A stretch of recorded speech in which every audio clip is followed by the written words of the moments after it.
সময় এসেছে সাজাতে হবে এই দিনের বাগান। শুধু হেলায় খেলায় যেন কেটে না যায় সম্ভাবনার ক্ষণ। কত ফুলগুলো ঝরে গেছে শাহাদাতে, তবু মূলগুলো মরেনি তো অপঘাতে। কত ফুলগুলো ঝরে গেছে শাহাদাতে, তবু মূলগুলো মরেনি তো অপঘাতে। মোরা আসহাবে রাসূলের জিন্দেগানির সাজে গড়ে তুলি শহীদি সোপান, গড়ে তুলি শহীদি সোপান, গড়ে তুলি শহীদি সোপান, গড়ে তুলি শহীদি সোপান, গড়ে তুলি শহীদি সোপান। মারা যাব এটা কি আমরা বিশ্বাস করি? প্রত্যেকের কি বিশ্বাস? যদি বিশ্বাস সত্যি মনের মধ্যে পুরোপুরি থাকতো, পৃথিবীতে আমরা কেউ গোদা করতে পারতাম? আমরা ভুলে গিয়েছি আমাদেরকে মৃত্যুবরণ করতে হবে। আমরা ভুলে গিয়েছি আল্লাহ সুবহানাহু ওয়া তাআলা আমাদের জন্য কবর রেখেছেন। ভুলে গিয়েছি কবর জগতের পরেই অপেক্ষা করছে কঠিন কিয়ামত দিবস, যেখানে ফয়সালা হবে আমি কি চিরস্থায়ীভাবে আল্লাহর রহমতের জান্নাতে যাব নাকি শাস্তির জাহান্নামে যাব। সম্মানিত হাজিরিন, একটি হাদিস আপনাদেরকে শুনিয়ে আজকের আলোচনার দিকে আমরা ধাবিত হবে ইনশাআল্লাহ তাআলা। হযরত বারা ইবনে আজিব রাদিয়াল্লাহু তাআলা আনহু থেকে বর্ণিত, আল্লাহ নবী বিশ্ব নবী সাল্লাল্লাহু আলাইহি ওয়াসাল্লাম একজন সাহাবীর জানাজার নামাজ আদায় করলেন। জানাজার পরে তাকে কবরস্থানে নিয়ে যাওয়া হলো, দাফন করা হবে। দাফনের পূর্বে কবর খনন করতে একটু দেরি হচ্ছিল। এই জন্য বিশ্বনবী সাল্লাল্লাহু আলাইহি ওয়াসাল্লাম কবরস্থানের একটা সাইডে আসলেন। সঙ্গে সঙ্গে সাহাবীরাও একসঙ্গে আসলেন রাসূলের সঙ্গে। আসার পরে আল্লাহ নবী সাল্লাল্লাহু আলাইহি ওয়াসাল্লাম মাটিতে বসলেন। বসার পরে চিন্তিতভাবে মাথাটাকে নিচু করে হাতে একটা লাঠি নিয়ে ছোট্ট মাটির মধ্যে দাগ দিচ্ছেন, আঁচড় দিচ্ছেন। আমরা অনেক সময় বিশেষ কোনো চিন্তায় বা টেনশনে বা কোনো কিছু ভাবলে একটু অন্যমনস্ক থাকি না? দেখে মনে হয় যে আমি একটা কিছু ভাবছি। আল্লাহ নবী সাল্লাল্লাহু আলাইহি ওয়াসাল্লাম মাথাটা নিচের দিকে মাটির দিকে দিয়ে মাটির মধ্যে কি যেন আঁচড় কাটছেন। এর মধ্যে আঁচড় কাটতে কাটতে তিনি বলে উঠলেন সাহাবীদেরকে, সাহাবীরা রাসূলকে ঘিরে আছেন, চতুর্দিকে অবস্থান করছেন। আল্লাহ নবী সাল্লাল্লাহু আলাইহি ওয়াসাল্লাম বলে উঠলেন, ইস্তাঈনু বিল্লাহি মিন আযাবিল কবর, ইস্তাঈনু বিল্লাহি মিন আযাবিল কবরি মাররাতান আও সালাসান। আল্লাহ নবী সাল্লাল্লাহু আলাইহি ওয়াসাল্লাম উপস্থিত সাহাবীদেরকে উদ্দেশ্য করে বললেন, কবরের আযাব থেকে তোমরা আল্লাহর কাছে পানাহ চাও। এই কথা রাসূল একবার নয়, দুইবার নয়, তিনবার বললেন। কবরের কঠিন আযাব থেকে আল্লাহর কাছে তোমরা পানাহ চাও। এরপরে প্রিয় নবী সাল্লাল্লাহু আলাইহি ওয়াসাল্লাম পরেই বলছেন, যখন কোনো মাইয়িতকে কবরস্থ করা হয়, কবরে রাখা হয়, সবাই তাকে মাটি দিয়েছে। এই মাটি যে উপর থেকে তাকে দেওয়া হচ্ছে সেটা বুঝতে পারে, কিন্তু বলার মতো কোনো অনুভূতি তার না। মানুষ যখন মারা যায়, আমি আপনি মারা যাই, চোখটা বন্ধ করে গভীরভাবে চিন্তা করেন, দুনিয়ায় কত দাপটে কত কিছু করেছি। আমার রূহটা বের হয়ে যাওয়ার সঙ্গে সঙ্গে আমার একটাই পরিচয়, সেটা হলো লাশ। পরিচয়টা কি? জোরে বলেন, পরিচয় কি আমার? লাশ। মারা গিয়েছি, সঙ্গে সঙ্গে আমার সন্তান, যে সন্তানকে কোলে পিঠে করে বড় করলাম, লালন করলাম, সন্তান কান্না করবে। সন্তান সাথে এটাও বলবে, তাড়াতাড়ি বাবার লাশটাকে ঘর থেকে বের করো। কথা বলেন ঠিক কিনা? বলবে তাড়াতাড়ি বাহিরে নাও, মসজিদে নাও, গোসল দেওয়াতে হবে। এই যে ঘর থেকে বের করলো, আর আপনি আপনার সে প্রিয় শান্তির, আপনার মন মতো করে যে ঘরটাকে আপনি বানিয়েছেন, বাড়িকে বানিয়েছেন, সে বাড়িতে আপনি আর ঢুকতে পারবেন না। এটাই চিরন্তন সত্য কথা। প্রিয় হাজিরিন, সম্মানিত উপস্থিতি, কঠিন এক পরিস্থিতি। রাসূল বলছেন, মানুষকে, কবরস্থ মানুষকে যখন মাটি দেওয়া হয়, সকল মানুষ তখন বুঝতে পারে, সেই কবরের মানুষটা তখন বুঝতে পারে। সবাই যখন মাটি দিয়ে আস্তে আস্তে বের হয়ে চলে যায়,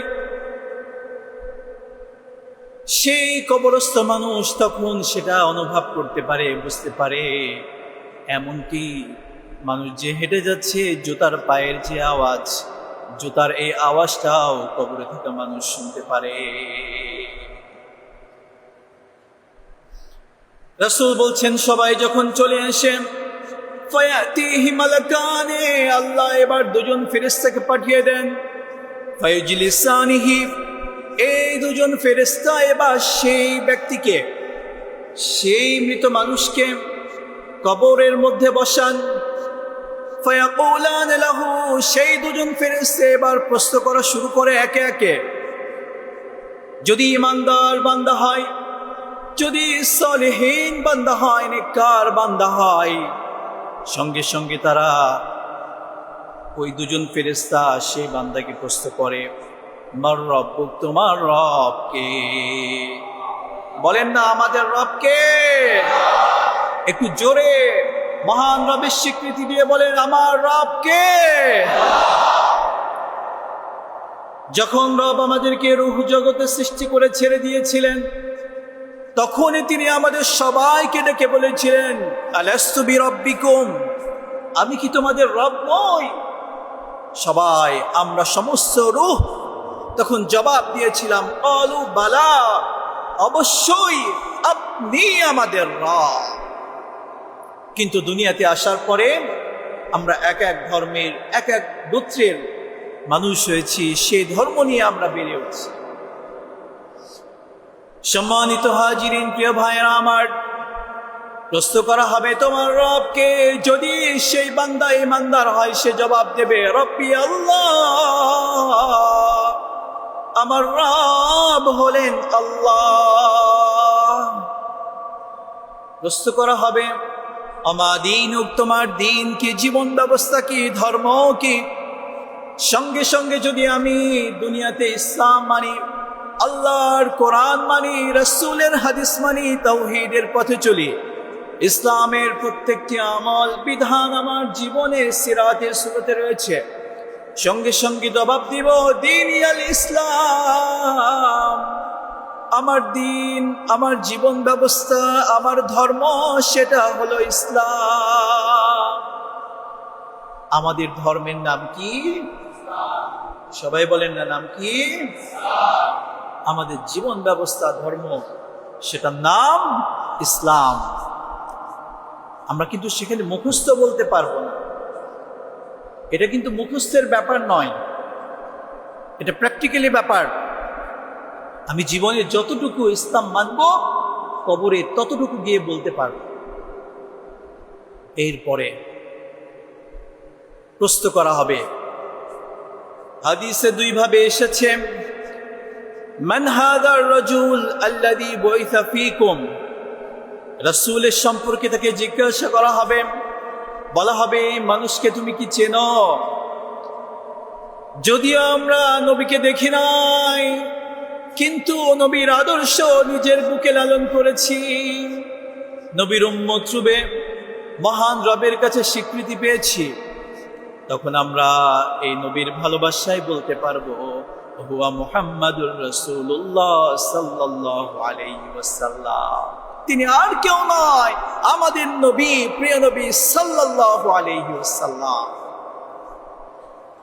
সম্মানিত হাজিরিন, ইমানদার বান্দা যখন সব একের পর এক জবাব দিবে, 4 নাম্বার তাকে আবার প্রশ্ন করবে, কোথায় পেয়েছ, কোথায় পেলে এই উত্তরগুলো, তুমি কোথায় জেনেছ? এবার সেই বান্দা, ইমানদার বান্দা জবাব দিবে, قرأت كتاب الله فآمنت به وصدقت। বলবে আমি কোরআন পড়েছি, আল্লাহ যে কোরআন পাঠিয়েছিলেন, আল্লাহ যে কিতাব পাঠিয়েছেন সেই কিতাব পড়েছি, সেটার উপর ঈমান এনেছি এবং সেটাকে সত্যায়ন করেছি। এবার ফায়ুনাদি মুনাদিম মিনাস সামা, আসমান থেকে একজন ঘোষক ঘোষণা দেবেন, আন ক্বাদ সাদাকা আবদি, আমার এই বান্দা সত্য কথা বলেছে। ফাআফরিশুহু মিনাল জান্নাহ ওয়া আলবিসুহু মিনাল জান্নাহ ওয়াফতাহু লাহু বাবান ইলাল জান্নাহ। সুবহানাল্লাহ।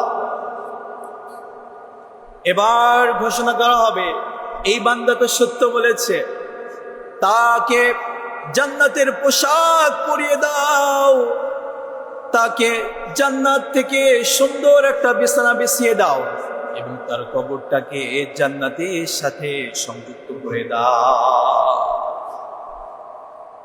একটু জোরে বলেন না সুবহানাল্লাহ, আরেকবার বলেন না সুবহানাল্লাহ। সুবহানাল্লাহ বললে লাভ না ক্ষতি? জোরে বলেন, লাভ না ক্ষতি? কাদের লাভ? আল্লাহর না আমাদের? জোরে বলেন তো, সুবহানাল্লাহ বললে কাদের লাভ? কেমন লাভ? রাসূল বলছেন, তামলাআনি আও তামলাউ মা বাইনাস সামাওয়াতি ওয়াল আরদ। ওই আসমান কত দূর, আসমান এবং জমিনের যে দূরত্ব, যে খালি জায়গা, এতটুকু জায়গা আল্লাহ সুবহানাহু ওয়া তাআলা একবার সুবহানাল্লাহ বললে সওয়াব দিয়ে পরিপূর্ণ করে দেবেন। সুবহানাল্লাহ। একবার সুবহানাল্লাহ বলবেন, আল্লাহ তাআলা জান্নাতে আপনার জন্য গাছ বানিয়ে দিবেন। সুবহানাল্লাহ, অনেক ফজিলত। সেজন্য আল্লাহর কোনো সুসংবাদ পেলে আমরা সবসময় সুবহানাল্লাহ পড়ি। এবং আল্লাহ আমাকে ভালো রেখেছেন, কেউ জিজ্ঞাসা করলো কেমন আছেন, বলে উঠবো আলহামদুলিল্লাহ। প্রথম শব্দ বলবো না খারাপ আছি ইত্যাদি, অমুক কথা সব পরে, একটাই কথা, ভালো থাকি কিংবা মন্দ থাকি বলতে হবে আলহামদুলিল্লাহ। কারণ যদি আপনি ভালো থাকেন, আলহামদুলিল্লাহ বলেন, আল্লাহ আপনাকে আরো ভালো রাখবেন। আর যদি আপনি বিপদে থাকেন, কষ্টে আছেন, কিন্তু বললেন আলহামদুলিল্লাহ, এই আলহামদুলিল্লাহ বলার দ্বারা আল্লাহ আপনার সেই বিপদকে উদ্ধার করে দেবেন। সুবহানাল্লাহ। প্রিয় হাজিরিন, ইমানদার বান্দা, তাকে জান্নাতের পোশাক পরিয়ে দেওয়া হলো, একই সঙ্গে তাকে জান্নাতের বিছানা বিছিয়ে দেওয়া হলো, আবার তাকে তার কবরটাকে একেবারে জান্নাত পর্যন্ত প্রশস্ত করে দেওয়া হলো। সুবহানাল্লাহ। এই কবর থেকে জান্নাতের নাজ, নিয়ামত, হাওয়া সে পেতে থাকবে। সুবহানাল্লাহ। এটা হলো ইমানদারের সাথে ঘটবে। যদি আবার কোন কাফের, কোন বেঈমান, কোন বেদিন সে যদি মারা যায়, একইভাবে তাকে প্রশ্ন করা হবে। দুজন ফেরেশতা আসবে, ফায়াতিহি মালাকানি ফায়ুজলিসানিহি, ফেরেশতা দুজন আসবে, তারা এবার তাকে বসাবে, জিজ্ঞাসা করবে ওই একই রকম ভাবে তোমার রবকে, কিন্তু সারা জীবন আল্লাহকে মানে নাই, রবকে এটা চিনত না, রবের নিয়ামত ভোগ করেছে কিন্তু রবের দাসত্ব করে নাই, গোলামি করে নাই। সে এবার বলে উঠবে, হা হা আফসোস আফসোস লা আদরি, আমি জানি না রবকে। সেখানে তো মুখস্থ বলতে পারবে না, এটা হলো আমলের ব্যাপার। যে যতটুকু আমল করেছে সে ততটুকু সেভাবে বলতে পারবে। সে বলবে আমি তো জানি না। আবার তাকে প্রশ্ন করবে তোমার দিন কি, একই কথা বলতে পারবে না, বলবে আমি লা আদরি, আমি জানি না। বলা হবে এই মানুষটিকে চেনো যাকে তোমাদের কাছে রাসূল হিসেবে পাঠানো হয়েছিল। সে এবারও একই কথা বলবে, আফসোস আফসোস, নবীর সুন্নত দুনিয়াতে মানি নাই, নবীর সুন্নত নিজের আদর্শে লালন করিনি, আমি নবীকেও চিনি না। এবার একই রকম ভাবে ঘোষণা করা হবে, ফায়ুনাদি মুনাদিম মিনাস সামা, আসমান থেকে ঘোষণা করা হবে, আন কাযাবা, এ তো মিথ্যু, ফাআফরিশুহু মিনান নার ওয়া আলবিসুহু মিনান নার আফতাহু লাহু বাবান ইলান নার। তাকে জাহান্নামের পোশাক পরিয়ে দাও, তাকে জাহান্নামের বিছানা বিছিয়ে দাও তার কবরে, আর তার কবরটাকে জাহান্নাম পর্যন্ত প্রশস্ত করে দাও। নাউযুবিল্লাহ। কঠিন আযাব। উত্তর দিতে পারলে জান্নাত, না পারলে আমার আপনার জন্য জাহান্নাম অপেক্ষা করছে। সম্মানিত হাজিরিন, কবর এতটা কঠিন হবে, এতটা কঠিন হবে যে কবরের আযাব থেকে আমার নবী সব সময় সাহাবীদেরকে বলতেন, আল্লাহর কাছে পানাহ চাও, আল্লাহর কাছে আশ্রয় চাও, আল্লাহর কাছে মুক্তি চাও। কেননা এই কবরের আযাব সহ্য করার মতো, আল্লাহর শাস্তি সহ্য করার মতো সেই শক্তি, সেই সামর্থ্য আমার আপনার আছে। দুনিয়াতে সামান্য একটু অসুস্থ হয়ে যায় গেলে, যদি একটু অসুস্থ বেশি হয়ে যায়, বাথরুম যদি আমার 3 বারের জায়গায় 5 বার হয়েছে, আমি কিন্তু আর উঠে দাঁড়াতে পারি না। আমার শক্তি কোথায়, প্রভাব প্রতিপত্তি সব হারিয়ে যায়। তাহলে কাল কবরে আমাকে রাখার পরে যদি কঠিন আযাব আল্লাহ তাআলা দেন, তাহলে আমি আপনি কোনো উপায় পাবো না, আমার আপনার কঠিন অবস্থা হবে। সুতরাং এই কবরের আযাব থেকে আল্লাহর কাছে দোয়া করতে হবে। জীবনে যত গুনাহ করেছি, গুনার জন্য আল্লাহর কাছে তাওবা করা লাগবে, মাফ চাইতে হবে। মহান রব এই তাওবাকারীকে অনেক ভালোবাসেন।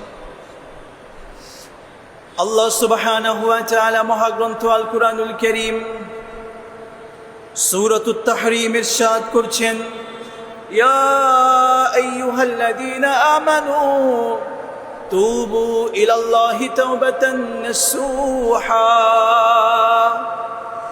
ও ঈমানদারেরা, তোমরা আল্লাহর কাছে খাঁটি তওবা করো, যেভাবে তওবা করা উচিত সেইভাবে তওবা করো, আল্লাহর কাছে ক্ষমা চাও, মাপ চাও। কেন রবের কাছে মাপ চাইব? আমাদের জীবনটা তো গুনাহ, সারা জীবন গুনাহ করছি, প্রত্যেক ঘন্টায় গুনাহ করছি, প্রতিদিন গুনাহ করছি। গুনার জন্য যদি রব আমাদেরকে পাকড়াও করেন, আমি আপনি নিঃশেষ হয়ে যাব। রব যদি আমাদেরকে এই গুনার জন্য পাকড়াও করেন, যদি আমার কবরে সেই কঠিন আযাব দিয়ে দেন, আমি আপনি একেবারে ধ্বংস হয়ে যাব। আমার আপনার জন্য জাহান্নাম অপেক্ষা করছে। সম্মানিত হাজিরিন, এই জন্য কবরের যে কঠিন আযাবের কথা শুনলাম, কবর এমন হবে, আল্লাহ নবী সাল্লাল্লাহু আলাইহি ওয়াসাল্লাম সেই হাদিসের পরের পাঠে বলছেন, তার কবরে তো জাহান্নামের আযাব চলবে। কিছু নমুনার কথা বললেন। আল্লাহ সুবহানাহু ওয়া তাআলা সেই পাপী বান্দার কবরে এবার একজন অন্ধ বধির কথা বলতে পারে না এমন একজন ফেরেশতাকে পাঠিয়ে দেবেন, যে ফেরেশতার হাতে থাকবে বড় একটা হাতুড়ি। সেই হাতুড়ি দিয়ে সে ফেরেশতা এবার সেই পাপী বান্দার উপর আঘাত করতে থাকবে। লাউ দুরিবা বিহা জাবালুন লাসারা তুরাবান, যদি সেই পাথর দিয়ে পৃথিবীর, সেই হাতুড়ি দিয়ে পৃথিবীর কোনো বড় পাহাড়ের মধ্যে আঘাত করা হতো, লাসারা তুরাবান, একটা পাহাড় চূর্ণ বিচ্ছিন্ন হয়ে যেত, মাটির সাথে মিশে যেত, একেবারে ধুলা হয়ে যেত। সেটার আঘাত এত পাওয়ারফুল হবে। সম্মানিত হাজিরিন, যে বিষয়টি বলছিলাম, সুতরাং এই কবরের আযাব সহ্য করার মতো আমার আপনার কারোই কিন্তু সামর্থ্য নাই। সেই ফেরেশতা একের পর এক আঘাত করবে। যখন আঘাত করবে, আমি আপনি দুনিয়ার মানুষ শুনতে পারবো না, আমি আপনি অনুধাবন করতে পারবো না, বুঝবো না। কিন্তু আল্লাহ নবী বলছেন, ইসমাউহা মা বাইনাল মাশরিকি ওয়াল মাগরিবি ইল্লা আস-সাকলাইন, জিন এবং ইনসান অর্থাৎ জিন এবং মানুষ ব্যতীত সকল পশু পাখি প্রাণী সব কিছু এই কবরের আযাব পাবে, শুনতে পাবে। যখন সে পাপী বান্দাকে আঘাত করা হবে, সে যখন চিৎকার করবে, আমরা বিপদে পড়লে তখন চিৎকার করে মাকে বলি, বাবাকে ডাকি, চিৎকার করি। তো সেই কঠিন আযাব যখন হবে, তখন আমি আপনি এমন চিৎকার করব, দুনিয়ার কোনো মানুষ শুনবে না, কিন্তু পূর্ব এবং পশ্চিম থেকে নিয়ে আশেপাশের সমস্ত পশু পাখি অন্যান্য প্রাণী যারা আছে সবাই শুনতে পাবে। দেখেন না, কখনো কখনো কবরস্থান থেকে গরু বেঁধে রাখলে সেগুলো বের হয়ে চলে যায়। অর্থাৎ কবরের আযাব এতটা কঠিন, কার কবরে আযাব হচ্ছে আমি কিন্তু বলতে পারি না। আমাদের কোন বাবা, কোন মা, কোন আত্মীয় স্বজন, কোন প্রিয়জন কবরের মধ্যে কষ্ট পাচ্ছেন সেটাও কিন্তু আমরা বলতে পারি না। সম্মানিত হাজিরিন, এই জন্য আল্লাহর কাছে তাওবা করা লাগবে, আল্লাহর কাছে মাফ চাইতে হবে, ক্ষমা চাইতে হবে। রবের কাছে যদি ক্ষমা চাইতে পারি, মহান রব আমাকে আপনাকে অবশ্যই অবশ্যই মাফ করে দেবেন।